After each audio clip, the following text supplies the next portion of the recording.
Hey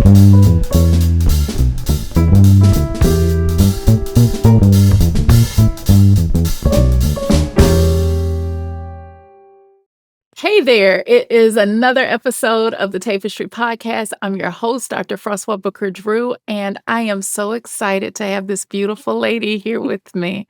Eva, thank you for being here today. I'm going to read your bio. Go for it. And then we're going to start talking. Let's all go. right. So, Eva Arreguin is a proud Tejana of Mexican descent who graduated from the University of North Texas for Media Arts in 2016. By 2017, she became founder and executive director of De Colores Collective, an arts-based organization focused on celebrating the culture. Eva served as the host of the award-winning De Colores radio podcast, which was featured on Latina.com, Buzzfeed, the Dallas Morning News, and Scalawag magazine, amongst others. Her work quickly became a hit through her intentionally powerful conversations, innovative ideas, and contagious energy. Through her thoughtful leadership, she has gained experience in marketing, nonprofit, education, artist management, event production, creative direction, and so much more. Eva's area of expertise include a lot of things: pop culture, anti-racism, community, media equity, social justice, fat liberation, self-love, and mental health. She hopes to inspire femmes of color to follow their dreams. Wow. Thank you. Thanks for reading it. Wow. It makes it sound a lot more special. You are amazing. Yeah, thank you. You are too. So talk to me about how you got started in this space. What was the catalyst for you to say, I want to go into media? The catalyst to go into media. I think that I was just, I guess we got to start at the beginning. Yes. I was the youngest of 4 daughters. My mom was a single mom. I spent a lot of time in front of the TV as a child, which is not what parents necessarily want. But I guess it worked out, right? And so I did a lot of over media consumption as a child, to be very honest. But I think it was a beautiful era. I like to think that 90s TV was very much the time of seeing a lot of Black and brown folks, or at least some kind of something was there to give us some hope, and we got a lot of joy from that. And so I consumed a lot of media, and I think I felt seen, right, by these stars at that time. And so when I got older, I realized what is my joy? And so I was doing theater, I was doing different things, and I was I think I knew in 8th grade I wanted to do something with media. That was the thing. Wow, that early. Pretty early, because I did dance as a young person, so I was always in the arts, and so I was always how do I harness my joy to bring joy to others? And so I knew pretty early on that I wanted to work in this field that had brought me so much comfort when a lot of times I needed it, right? And so that's what a lot of media escapism is for a lot of people. And so I think I knew at a pretty young age, and then I went and did the media arts program at UNT. And of course, in that program, I quickly learned there's a good amount of POC, people of color here, but we're not really on the screen. So then it was okay. And that was early, I guess, 2013, 14. So you started to hear more of Ava DuVernay's and Barry Jenkins and some folks that were kind of getting their big jump. And it gave me a lot of hope. And so from that moment, I was in Denton at the time, which is a predominantly white conservative town. Mm-hmm. And I was around predominantly, students of color, other students of color. And I realized how much I missed home. So I always say I'm proud to be from Grand Prairie, which nobody really reps, but I'm I'll rep it because my family is all very Oak Cliff. And so my family moved off, which is Oak Cliff's neighbor. And I'm okay, so we're Oak Cliff proud, we're Grand Prairie proud. And I realized I missed the hood, I was let me go back, let me create something where we can create a platform for us, right, to tell our own stories. And so that's kind of where the podcast idea came from. And I really, at that time, realized that audio production was one of the cheapest forms of creating storytelling at the time. This was 2016, 2017. And I started doing a lot of work at the Oak Cliff Cultural Center.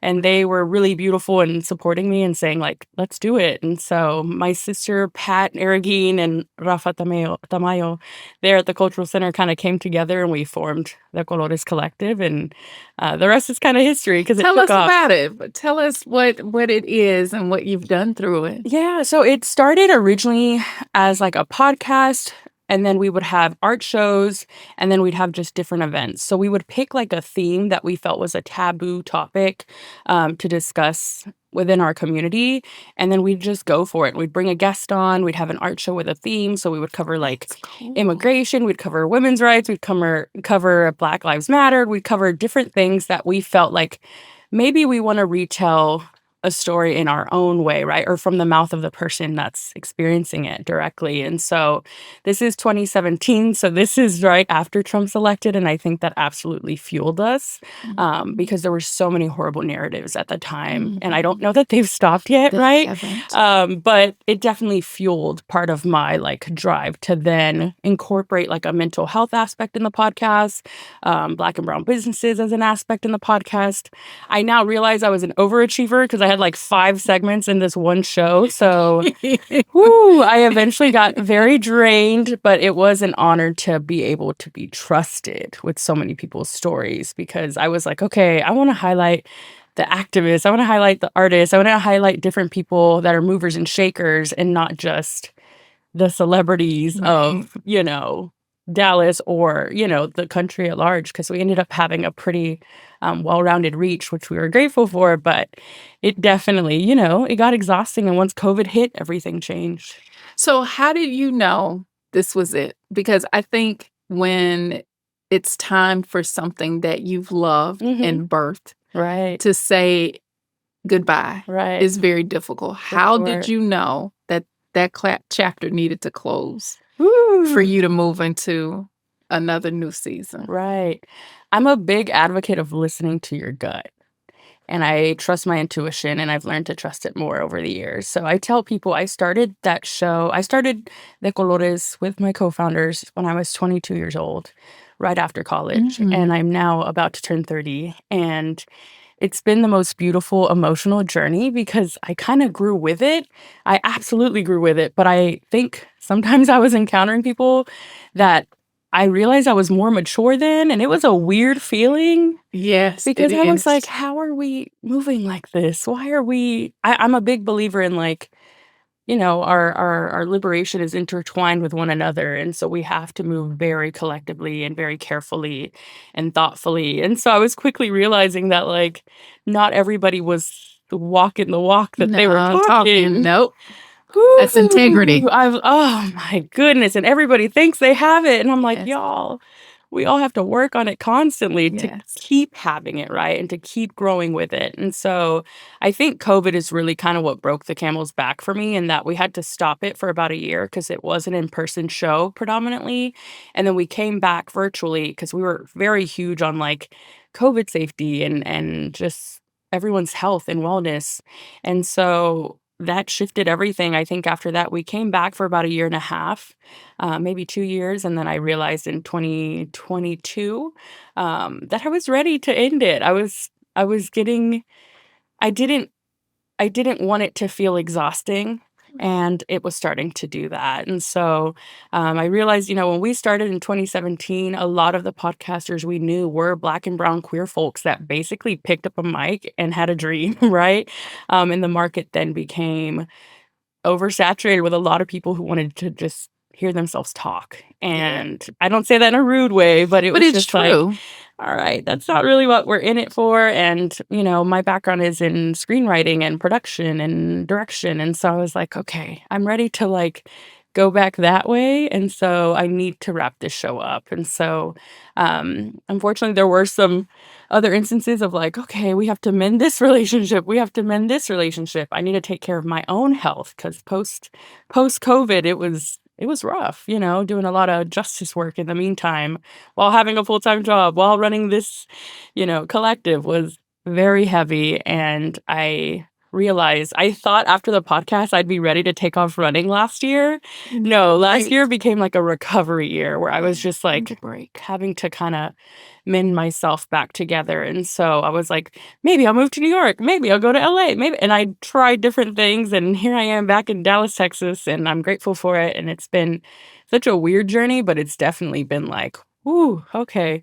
All right. Let me catch my breath before I get ready to go again. So, I love what you said earlier about how you got into media was joy, mm, and that you wanted to give people joy, and that it was something that gave you joy. You were giving from overflow. mm-hmm. And it's very interesting listening to you go, when I felt depleted Yeah, and there was no more joy and I wasn't operating in overflow, right. it was time for me to stop. For sure. And for you to be able to have that kind of intuition Mm, is huge, because for most people it is, I got to keep going. And so to be able to stop is a gift. I know we had an opportunity to have a break together. right, And I want to right. talk That was about the beautiful. Women's Foundation of the South, Yeah, because Woke at Rest was a wonderful it opportunity was for so us to beautiful. rest. For Talk sure. about your experience with being at this retreat with women of color and what it did for you. I think it was a huge honor because, like I said, in 2023, I thought I'd be like doing this and that. And I was like mostly in recovery, to be honest. I know that sounds extreme, maybe to some degree, but it was like trying to figure out what was next at the time. And I remember one of the first meetings we had, I was in New York and I was getting ready to come back home. And they were so kind and so generous that I was like, "Is this it for this grant? I don't have to jump 15 hula hoops and twirl and throw a baton and things I've never done before and try to prove that I need this amount of, you know." And so they were just so kind, and I just was like in awe that I needed a green light to remind me that it would be okay to come back home. And so seeing an org that was focusing on women of color in the South, which is my heart and soul, right? Everybody that represents and that I fight for and ride for, it felt like the green light of, "You're gonna be all right. Go Yes. ahead and go back home. You're gonna be all right." And that was, we got our very first grant last year, and that was the second one last year. And so they were green lights that got that kind of guided me back home. And so having that experience of like, there's been so much like turmoil, but there's still a beautiful network of people that support you, and you might not even know them, but it's gonna feel like you know them, and y'all are gonna eat and have fun together, and just be in a sort of bliss with one another was really beautiful and powerful, and, like, just catching up with familiar faces and being able to spend more time with, a lot of other women of color, Black women predominantly, I've often said have had such a huge impact on my life, and I think a lot of Latinos in Dallas should say the same, even if they don't, because it is something that I think has been a life force in my own career as well. So it's been really beautiful to have spent time with that organization, and Was. I really enjoyed it, and I was so grateful to see you there and to be involved because of you, I'm sure. And so I was just really grateful for the opportunity, and I think we all need that. We all deserve that.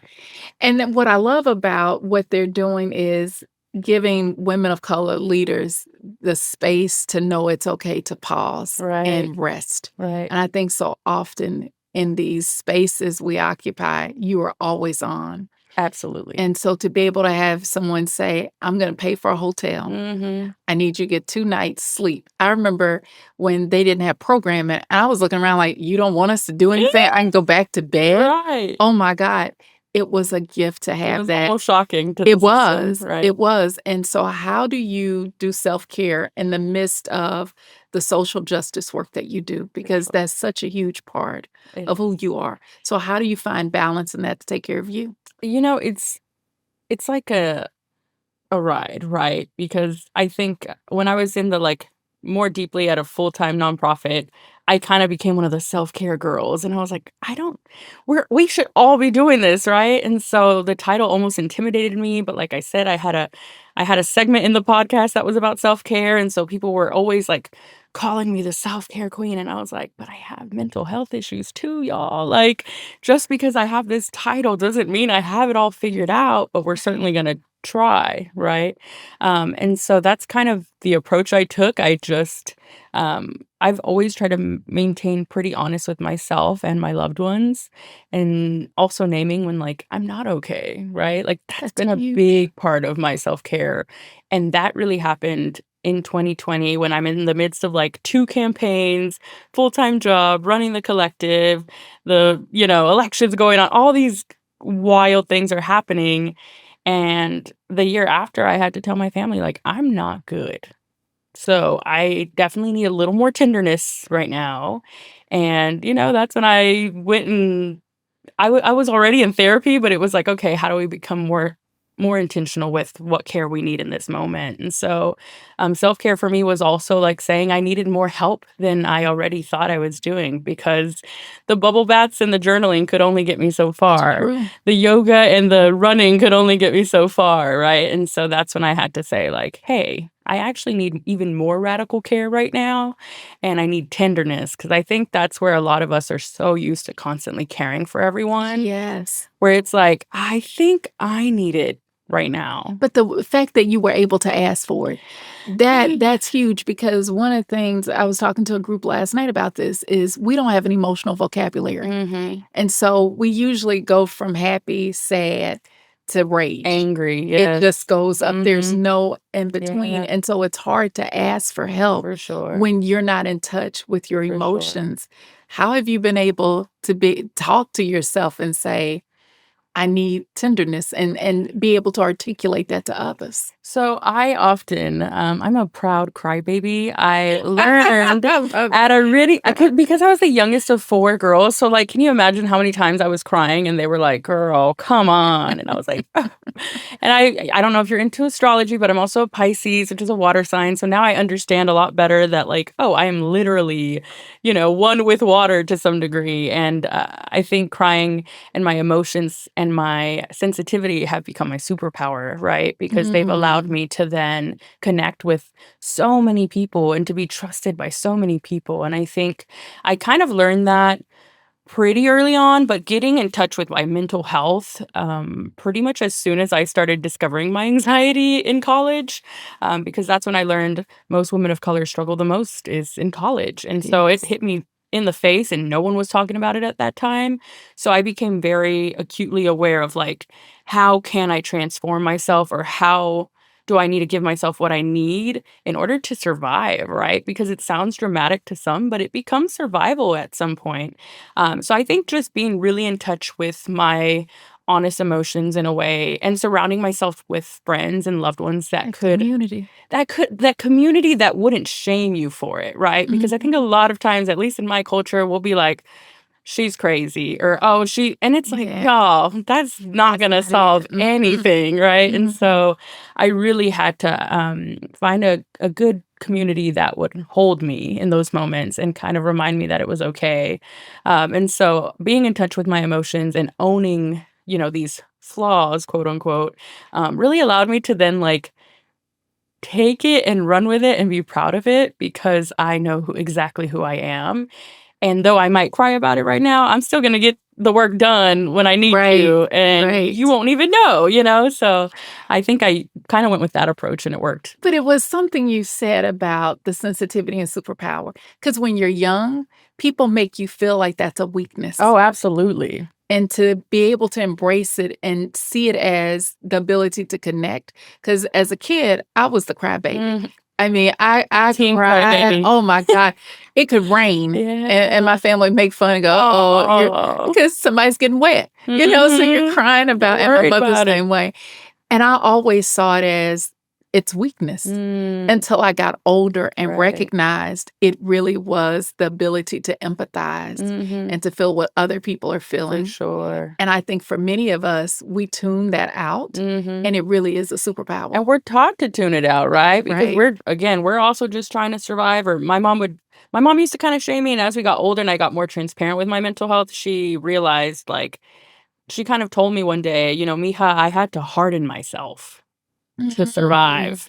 But you're as soft as I used to be, and I wish I had kept that." And when she told me that, it was kind of healing, right? Because I realized, like, okay, I'm gonna be all right, and though I might stand out, or be called names or whatever, I'm okay with it because it's who I am. I've embraced it, right?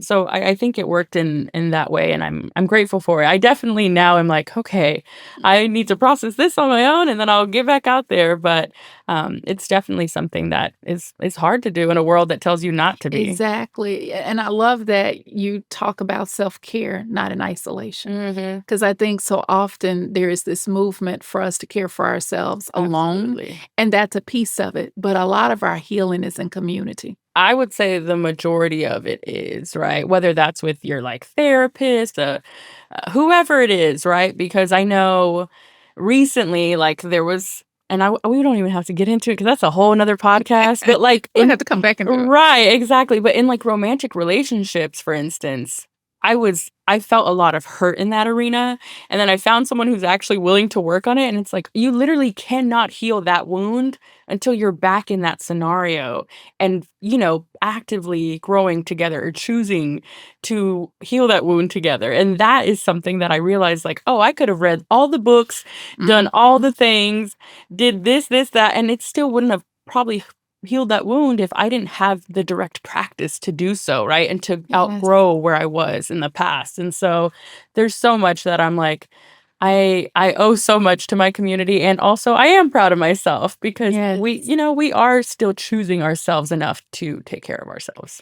But your mother's comment about hardening, many of us can't get to the place where you are because of the hardening, where it's like, I have to be For sure. this woman with the S on my chest, and I have to be able to do all these things to be able to fit. And for you to be able to see that and have your mother say that, it was almost as if she was giving you this gift and permission For sure. to be yourself. And it's a privilege, right? It is a great privilege. I think especially when you grow up knowing that your parents came from another country and you want to make their trip worthwhile. You want to make sure that you make them proud and you're doing everything you can. So it becomes a different kind of burden of like, oh, shoot, I have to really, I got to make them proud. Yeah, absolutely. And so I think, once she saw me in those rough places, she was like, you're okay, Miha. You've done good. So it's definitely been a journey of like, okay, it's give and take also because she's learning and she's human. And once I realized, okay, my mom is a human trying to figure it out separate to being my mom, I think that's when I allowed myself to like exhale and just like, we're all, different people navigating life. Absolutely. Because I don't think a lot of us see our mothers as women. And I think that's what changes the dynamic is when you can stop seeing them as this person on a pedestal who has all the answers this is a woman that has gone through similar struggles, and it levels you to be able to see them in a very different way. Absolutely. You see yourself. Oh my gosh. I had one therapist say, hey, you need to get your mom off that pedestal. She literally said what you just mentioned. And I was like, you don't know my mom. I kind of almost got combative. I was like, you don't know her. You're like, she's done this and this. And she was like, no, like it's going to help you to understand where the projection is coming from and not take it as personally. And I was like, oh, okay. So yes, that definitely is a huge aspect of it, but it's been such a journey. And I'm also like grateful for her input in saying like, hey, stop worrying so much about everyone around you and just focus on yourself. So that's kind of what she's been telling me the last year or so. And I'm like, okay, I'll do my best. Because I think as the youngest of four, I was constantly trying to like please everyone all the time, when realistically, that's not healthy for you either. So when I tell you the 20s have been... But listen, that's my next question is, how did you get all this wisdom at 20? Because I know when I was getting ready to turn 30, and that's been 20-some years ago. When I was getting ready, you're a sweetheart. But 30 was really powerful for me because it was like, I'm a grown-ass person now. In my 20s, I could, go, I'm in my 20s. Right. But the wisdom that you have, your 20s have been something else. How did you get all I of wish I this? could tell you all the full tea because my goodness, I think I keep going back to my family, but I think my oldest sister is 16 years older than me. Wow. So I've had like several moms in the house, not just one. So I definitely had to grow up really fast, and we went through a lot. By the time I was, in 8th grade, I had already experienced a lot that I wouldn't wish on anyone, And so I think that's where I was very, very often the not the clown, but kind of like I wanted to make people happy. And so that's how I found the joy I mentioned earlier. And so I think when you overcome a lot early on and you connect with a lot of people in a simple way, you try to just remain grounded and be there for people the way you wish you had people there for you. And so again, to a degree that sometimes I have to step back. All right, check in on yourself, make sure everyone is pouring back into each other's cup as well. But it's definitely been like a strange journey that I'm still very grateful for because I've heard such good things about the 30s. It is. That I'm like, oh, I cannot wait for that because the trials and tribulations of 20 were like amazing to have accomplished so much, but also done a lot. It's heavy, And so I just want us to keep being able to live and thrive and not just survive. And I really carry that with me now is we're all capable and deserve love, Yes. And so I really move with a lot of those intentions. And I think even through the hurt or heartache, it really allows me to remain focused on my people and on my goals and just, taking it day by day. If anything COVID taught me was take it day by day. Because you don't know what's going to happen next. It's true. And it really humbled a lot of us in so many different ways. Yeah. Because it hit when I was just about to turn 26. So, the last 3-4 years of just like, okay, this is our life now. It's like I learned how humans interact in a different way than I anticipated. And at the same time, I still have nothing but love for folks. And I'm ready to keep going so I can keep growing and, kind of shedding the old skin and allowing myself to develop into whatever comes next. So what's 30 looking like? What are the 3 things that you're going to be working on at 30? Oh my goodness. I really want to, I haven't thought of that. That's a great question. Wow. What are the 3 things for 30? I think is owning my power, like truly owning it. I think for a lot of times, especially with the podcast, I was so focused on everyone else that I really want to lean into like, what does my heart want? What do I create that I want to see in media? So really creating more work and putting it out there is a big goal. Good. Because I'm more than a podcast. And so I'm excited for people to see that. And I think just leaning into that and the power and just allowing I'm very big on like, all right, whatever manifestation, whatever divine has in store for me, I'm here for it. So just like receiving it. And I think so often I was trying to like plan everything and like, nope, I want to see what happens. I realized that in the last couple of years, like I can't control everything. So I'm very okay with seeing like, where does owning my power get me, but also how do I keep moving in a way that allows me to remain, grounded to my community and help us feel all empowered to take care of one another and ourselves and to keep fighting for what we believe in. That's huge. So how do people find you? How can they get website, social media? Tell them all of that. So we have a website. It's De Colores Co. That's DECOLORESCO.com. That's decoloresco.com. You can find my work at Eva Arreguin. That's EVAARREGUIN. And you can find our Instagram at decoloresco. We like to do different community events and things. We have some stuff coming up I'm excited for. We are celebrating 7 years this year, so I'm really excited for that. But yes, always feel free to email me or, DM me. I'm very much for the people. By the people, and I love just being in community with folks and supporting the good work of everyone we can in our city and beyond. I got to get you back. And so, because this time goes so fast. But I want to thank you for being on the show, Eva. Thank you. This is another episode of the Tapestry podcast. I'm your host, Dr. Froswá Booker-Drew. And please keep tuning in for amazing guests like what we just experienced. Thank you. Thank you. What an honor to be here.